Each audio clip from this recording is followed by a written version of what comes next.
Hello friends, പുതിയൊരു വീഡിയോയിലേക്ക് എല്ലാവർക്കും സ്വാഗതം. ഇന്ന് നമുക്ക് ചോറ് വെച്ച് ഒരു വട തയ്യാറാക്കിയെടുക്കാം. അതിന് 3 കപ്പ് ചോറ് ഞാൻ മിക്സിയിലൊന്ന് ബ്ലെൻഡ് ചെയ്തെടുത്തിട്ടുണ്ട്. പിന്നെ അതിലേക്ക് എടുത്തിരിക്കുന്നത് 2 മീഡിയം സൈസ് സവാള കുത്തി അരിഞ്ഞത്, പച്ചമുളക്, ഇഞ്ചി, കറിവേപ്പില, മല്ലിയില ചോപ്പ് ചെയ്തത്, പിന്നെ ആവശ്യത്തിനുള്ള ഉപ്പ്, 1 കപ്പ് അരിപ്പൊടി, 1 ടേബിൾ സ്പൂൺ കോൺഫ്ലവർ. ഇതെല്ലാം കൂടി നന്നായിട്ടൊന്ന് മിക്സ് ചെയ്ത് വടയുടെ ഷേപ്പിൽ തിളച്ച എണ്ണയിലിട്ട് വറുത്തെടുത്താൽ അടിപൊളി സ്നാക്ക് റെഡിയായി കഴിഞ്ഞു. അപ്പം നിങ്ങളിങ്ങനെ ഉണ്ടാക്കി നോക്കണം. ഉണ്ടാക്കാൻ വളരെ എളുപ്പമാണ്. നമ്മളിനി അധികം വരുന്ന ചോറൊന്നും കളയേണ്ട ആവശ്യമില്ല. അപ്പം ഇങ്ങനെ ഉണ്ടാക്കി നോക്കിയിട്ട് നിങ്ങളുടെ വിലയേറിയ അഭിപ്രായങ്ങൾ പറയണം.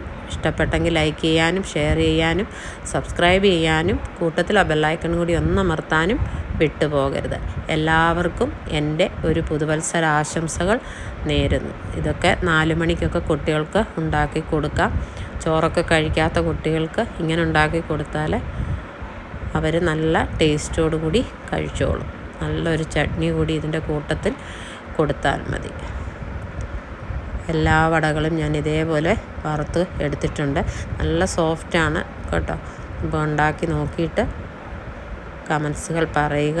അപ്പോൾ പുതിയൊരു വീഡിയോയുമായി കാണും വരെയും ബായ് ബായ്.